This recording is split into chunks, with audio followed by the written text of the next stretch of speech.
Grantham Taylor Hughes show. As my guest host, we'll start from the farthest side over there at Stephen Hall.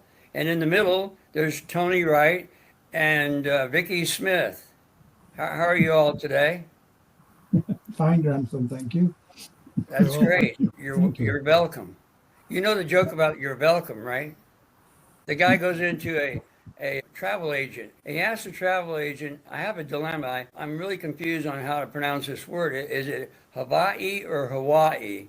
And the man said, well, it's Hawaii, of course. And the gentleman said, well, thank you very much. And the travel agent said, you're welcome. Yeah. It's a good start. You always got to start, loosen up the co-host and loosen up the audience so they're laughing. Here's a good topic, right? How do you teach people how to laugh? Well, you tickle them firstly, and then that's a natural occurrence that will take place. So that's where laughter came out of a tickle, right? A tickle? What does a tickle mean? Tickle sounds like it's a triple. It comes from water, doesn't it? Tickling somebody. Isn't that a funny word, tickle? Raindrops tickling. So that's where the tickle came from, raindrops, right? Who originally started something? I'm always after the source. That's a recommendation we can do on our podcast, to always find the source of your information. I think that's a huge failure. That's probably a good topic today, that when people just take the prima facie information and stick with it, and they don't really check the sources of the information. They believe everything they hear, and I'm trying to say to people, when anything's said, you want to go to the source of the information. Who said it first, or where did it come from, and try to find the origins. I think that's probably the message today. Find your origins by Grantham Taylor Hughes.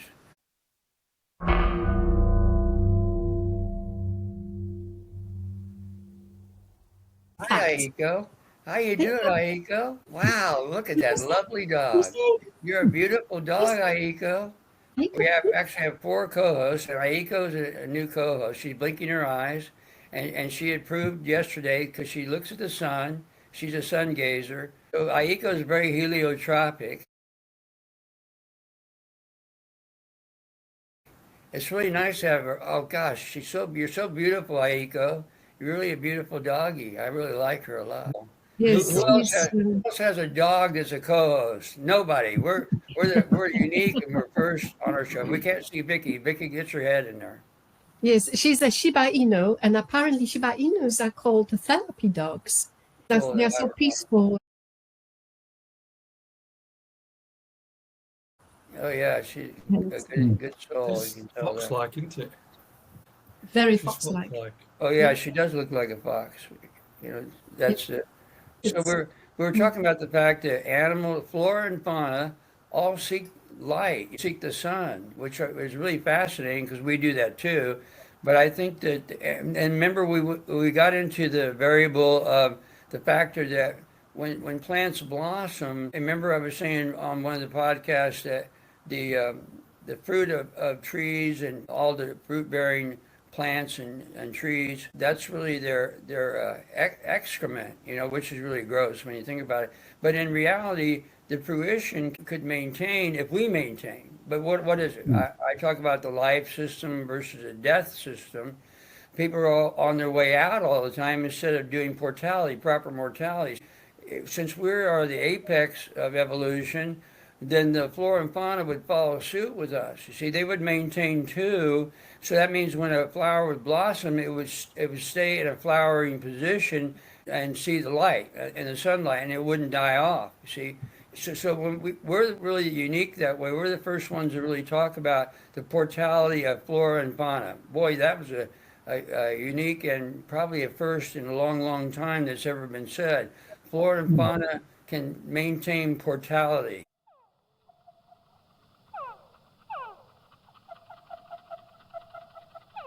You heard it here first. That phrase is brand new phrase. It only hasn't been said in the last 5 million years. Wow, that's a long time. Grantham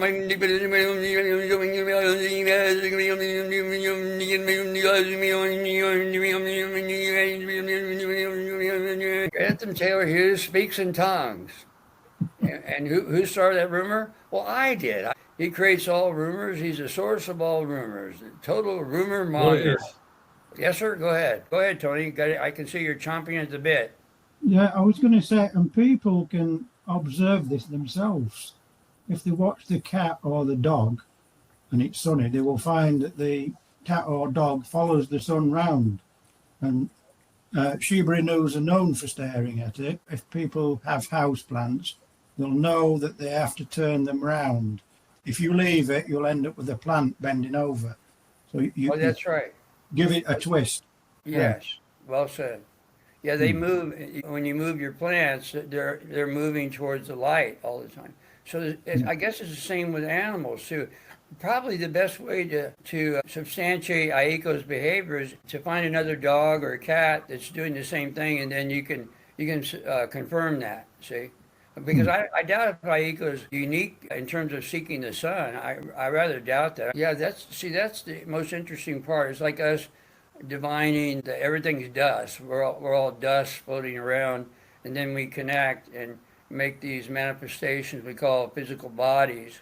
See, the light is moving the dust, and the dust is seeking the light. I mean, you have to appreciate all that.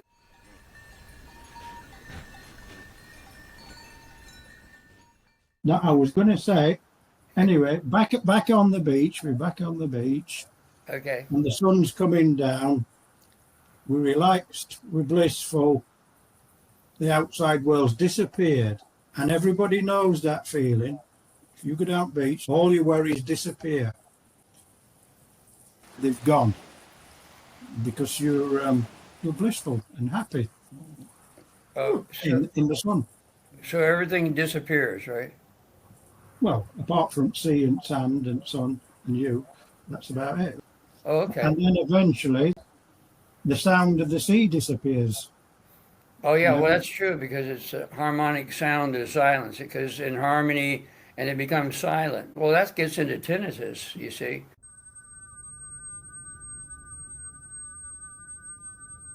The whole harmonic sound is silence. And in tinnitus, they always say when you lose your sound of silence, which doesn't make any sense. It's a contrarian phrase. It's contradictory. You know what silence is, right? When you're not talking and things are quiet, whatever that means, quietude, which really, it means there's 5 things going on there in silence. Aiko seems to really like what I'm saying. She's very calm and relaxed. Yes, he's usually very calm.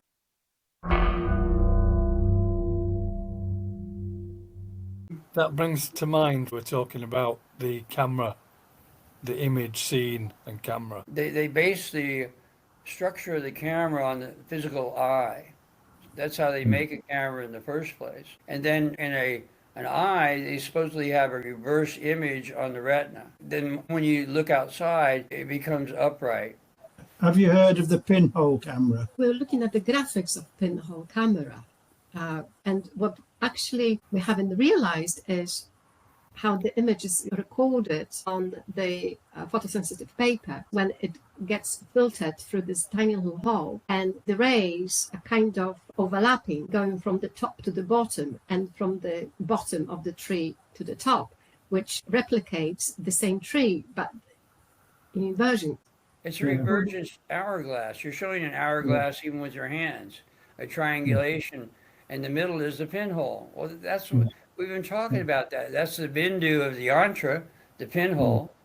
I mean, think about it. When the little pinhole in the middle, and then reverses the image on the other side. That's the hourglass. That's your hoy, your hourglass of immortality. Oh, sorry. They call it the aperture. That's a little hole, and there's nothing there. And yet this happens. The image comes through it. So, But it's all a triangulation on the middle. See, the pinhole is fascinating because it's the bindu. Okay, that's why it's fascinating to you, because it's everything. It's a start of revergence of how we see now. Right now we're in a revergence, but see, we think it's a convergence, but it's a revergence in reality. The revergence is the triangle on the other side. The bindu, the first convergence is on this side, and then you triangulate it to the center. So remember I said that people are successful because they're focusing their eyesight on the center. Wherever they are, they're centering their eyesight exoterically. But they're not aware of this. See, even what I'm saying now is very foreign to somebody. They would have to repeat this over and over to finally get it in terms of their focus, their attention of their eyes, because they're not really conscious of that, see?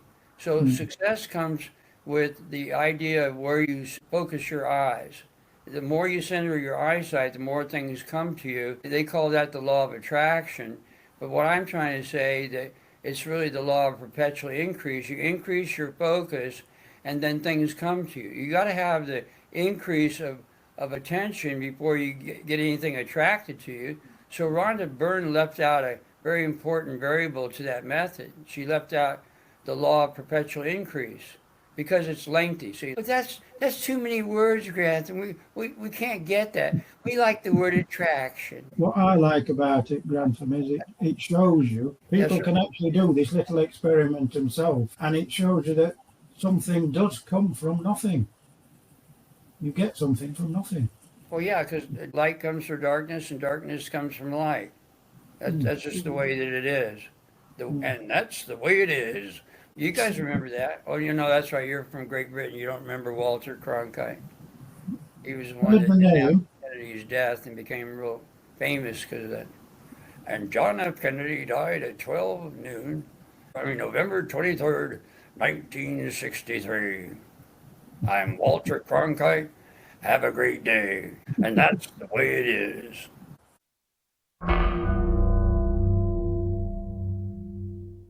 It seems to have become a internet sport, just going on to criticise any comment that somebody makes in a negative way.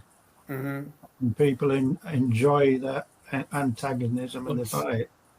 Correct. Sensationalism. Well, condemnation is an art these days. I'm always saying, well, we need to commend people. We got to give them medals. Let's commend them. Give them commendation. Here's a commendation for your next phrase that you said. We'll give you a medal for. Oh, thank you very much. It's very kind of you to do because you're unique and you're individual. Yeah, don't you think?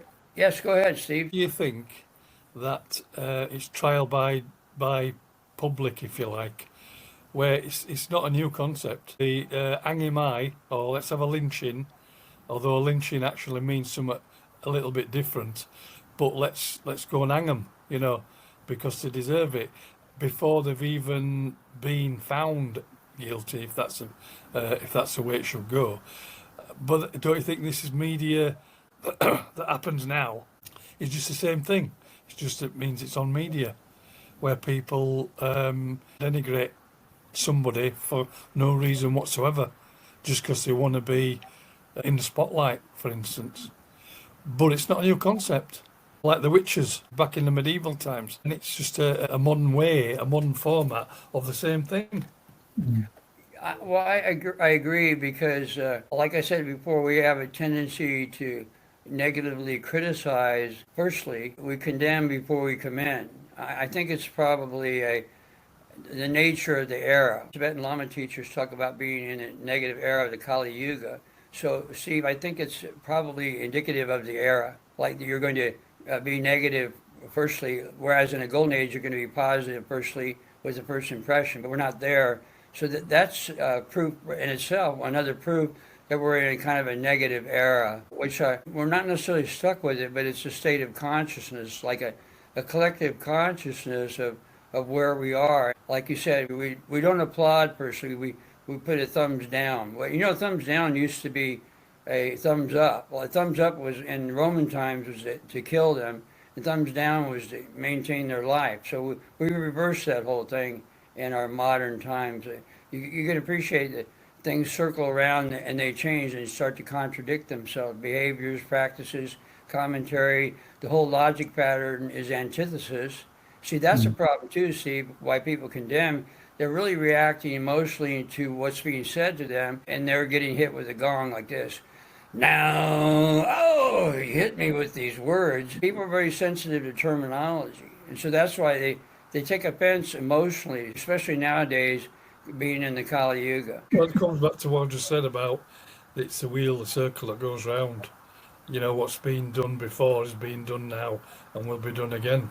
And all they're doing vilification through the media is nothing different from what they did in medieval times or any other time. It just in a different way. Same action, just in a different format.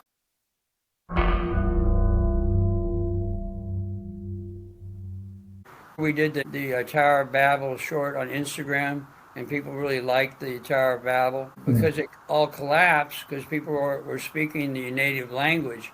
In the Bible, they reversed the whole thing. They say that people scattered and started speaking in tongues, but in reality, the Tower of Babel was the source, and they were speaking Asacer, but they forgot about that. See, they thought they were speaking a logical language in the Tower of Babel. That's not true. They've got that all mixed up. They need to do a 180 and get that correct. People were speaking Asacer, and then they started repeating Asacer over and over again, and then they stood under the native language. They call it light language, which is really a sacred language. That's an ancient language that my Tibetan lamas taught me when I was in India. So that's the problem, Steve. It's a problem in our language. It's antithetical, it's argumentative, and people react to it because they don't hear their native language, so they react to the antithetical side of the logical patterns. See, that's why we're arguing or condemning, but why not? Because it's in the language. So if we use a sacred, if we did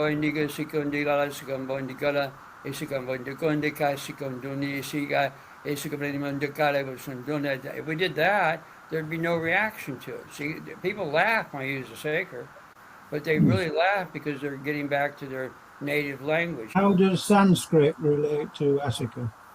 Well, Sanskrit is written as sacred. When you write it down, it becomes Sanskrit. Higher Sanskrit is an oral tradition. Higher Sanskrit is just orality and not written language. Remember, the sentient being, we have reading, writing, and speaking is the 7, 8, and 9 sense of a sentient being. 10 being dreaming and 6 being laughter. So we have 6, 7, and 8 is reading, writing, and speaking. So writing is a higher sense because it's more difficult. And then reading is reading the codification of the writing. You see, we codify language on paper or in script somewhere, and then when we read that script, now we've been under the writing. Right? So that's the 7th sense. The 8th sense is writing, 9th is speaking. So you can see that speaking is a higher sense in a sentient being. But I'm the only one that really explains sentience properly. I mean, you can probably go somewhere else and somebody will give you some information on it, but it's incorrect. I'm sorry. It's totally wrong. They have 52 letters. In Arabic, they slashed it in half to make it simple. They have 26 letters, exactly half of the higher Sanskrit. Sanskrit, they have 3 A's. There's 3 A's, triple A's. And they have different intonations of the letter A. But in Arabic, you have the singular A. You have 5 nouns and 21 consonants. But see, you have to appreciate that. In the languages of the West, they split the sound language in two. They use a tuning fork back in the day. They put it on the back of the spine and go, like that, with a tuning fork, and that's how they came up with the sounds on the spinal chakra. So the 52 letters came from a sacred, which came from the sound, and then entered the body, and they made letters out of the 52 letters adjacent to the spine. And see, what happened, when they started analyzing Sanskrit, you can appreciate that they started logically taking it apart instead of using sound. So it became more derivative when they split it in half. They analyzed the 52 letters and split it into 26 letters, exactly half. They thought they were being harmonically resonant when they did that, but not really, because now you're analyzing in a written form. But see, that's our original language. That's our native language, folks.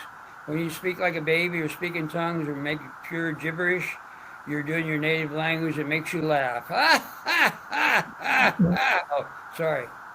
A thought has come to mind. If we look at how mobile phones have degenerated our language, and we have what they call text talk, where we're abbreviating things, and we become so limited, we can't explain anything anymore. We don't have the words or vocabulary to do it. Anyway, so see, that becomes the factor of when we start condemning things because we can't do anything else. We're unique. We're Yes.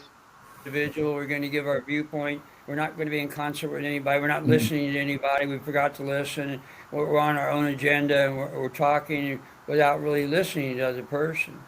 See, Mm. we're not giving people space to express themselves. That becomes the lack of the opnati or self-realization level of making your voice connection. We're not allowing that. See, we're in a Kali Yuga. Only in a golden age are we going to allow people to have their space. Now everybody's in mercantilism. They're trying to make money and they're not paying attention to us. But we do have attention, which is at a high level because it will go viral. But right now we're trying to promote it so the advertisers will pay us money. All right. So I'm going to give my appeal right now. Please subscribe to our channel.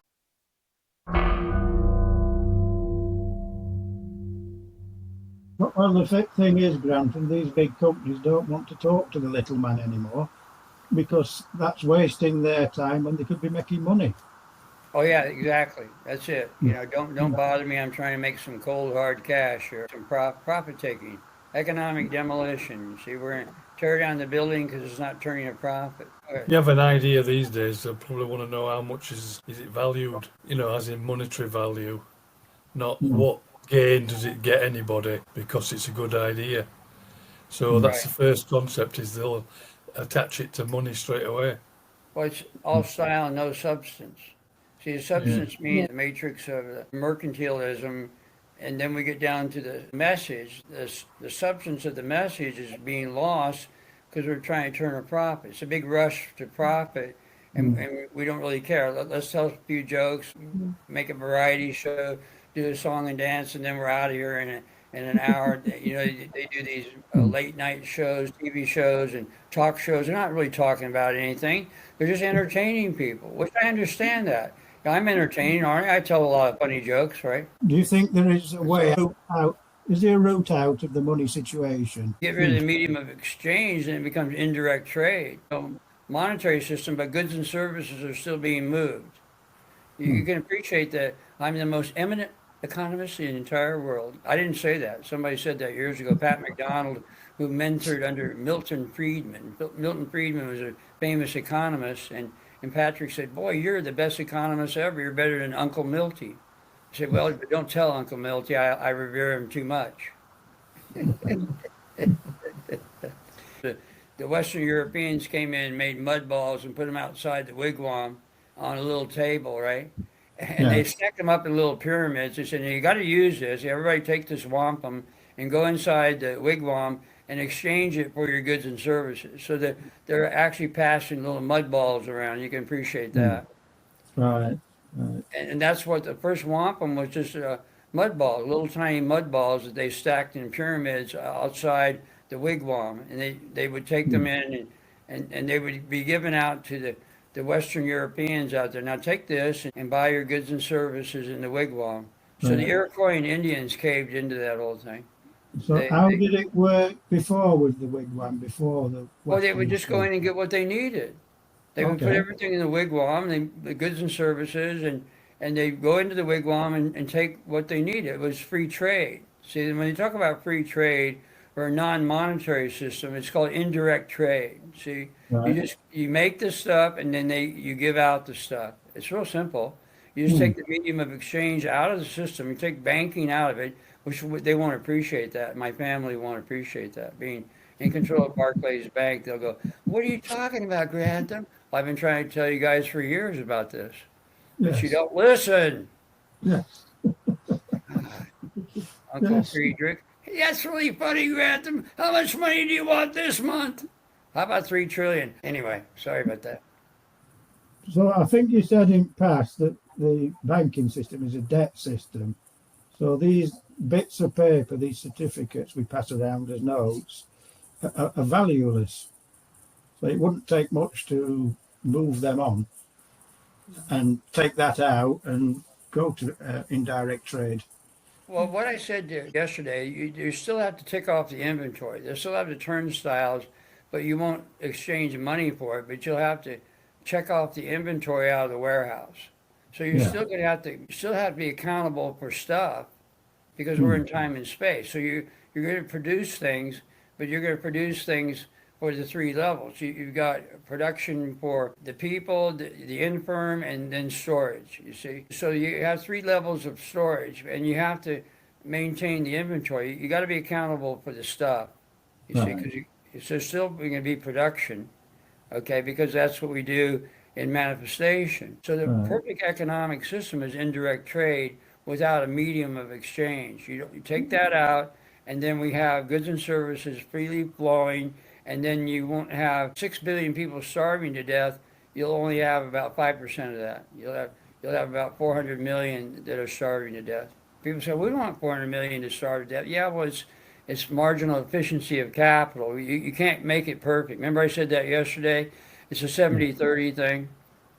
And but you can get down to a real low percentage of starvation. People don't like to do the numbers because they don't like the negative parts of it. But when you measure the way it is now, you have 2 billion that are adequately fed, but 6 billion people are starving to death. You can appreciate with all my jokes and silliness that I'm a pretty bright guy. Right. So do you think the bankers could step into the role of the auditors and look after the inventory? So that would be a job for the bankers. They wouldn't just get rid of bankers. You could say, you look after inventory and make sure that it's all topped up and right for everybody. Well, yeah, they could be part of the production, and control the production, what have you. I mean, you're not going to lose your estate. If anything, you'll gain more because we're teaching about how to create an empire through the yantra. You put your attention on the center and draw everything to you. You don't have to draw everything to you with cash, with money. You draw things and stuff that you need, see? At the same time, how do you get that now? With money. So you can't put your attention on money because money still is in the system. See, until it's not in the system, then we'll be using that to establish our estates and our empires. See, so that's why the proper indirect trade is in concert with the yantra, because you're putting your attention on the center and drawing everything nigh. And nigh means near, folks. N-I-G-H is an old word, bringing things near and dear to us. And now, oh, okay. Yeah. I like We this. said some time ago, going back to Yantra and Bindu and this idea of increase and manifestation, that we don't have to know exactly the details of what we want to increase, because there is a part of our being that already knows. So we don't have to qualify, we don't have to pronounce it. That's how we do. We're stepping away from that, allowing individuality in the knowingness arena because we have the time to do it. See, the mercantilism causes a time constraint. We'll have time to express ourselves and express our uniqueness and make that individual connection and self-realization in language. See, we'll be able to have the time to do it. See, we're not allowing the time, Vicki, to do that. And so therefore people are frustrated because they're not making their own individual connection in their voice. So we can do that in the golden age. You can't do it now. Everybody's running helter-skelter and time constraints and all these problems that we have, and it's time and space. So you can appreciate the fact that if we allow for individuality, allow people their time to discover their self, then these things work out in more of an equilibrium level because we will have time to do it. But see, we're not used to that. We're not used to having a timelessness or an open-ended situation or a forum that people can come and feel safe in. Like you're always saying, Steve, we come to our forums and you feel good and you feel safe because you can say whatever you feel like and it works, see, because your individuality is accepted and appreciated. Where can you go in this day and age where you can be heard as a voice? Because you're going to be overspoken, you're going to be subdued, oppressed by some form, authority or whatever that somebody doesn't agree with you, for instance. So where can you go where you can actually express yourself? And there's nowhere really. Unless you're talking off an hymn sheet that everybody else is talking off, then you've a chance. But if it's anything outside that hymn sheet, then you've no chance. Well, that's the problem. Again, it's a matter of time constraints and profit. So if we're all trying to make a profit, then we're in time limits.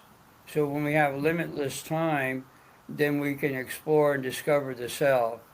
But we're not doing that. We're not in that position right now. Everybody's under the gun of time. That's the failure. And how do you get out of the time issue is why we're doing Potica. We're trying to get it to the knowingness arena and get to that arena, and people will be able to have their travel back.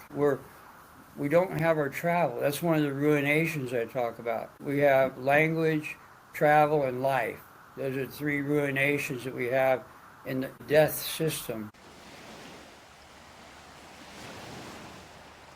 But I'm talking about a life system here. When we give back the language, we give back people's travel, and give back their length of their tenure on this physical universe. See, we give back proper mortality. And that's called portality. I didn't coin that word. That was the Tibetan Lamas taught me about portality, proper mortality, because they're much older than 100 years and look really good. And that's what we're trying to bring into the life system that I'm talking about. Life system is very important. What do you think? Okay, Yes, we can stop yes. there, right? Yep. Have a great day, everybody, and bye for now.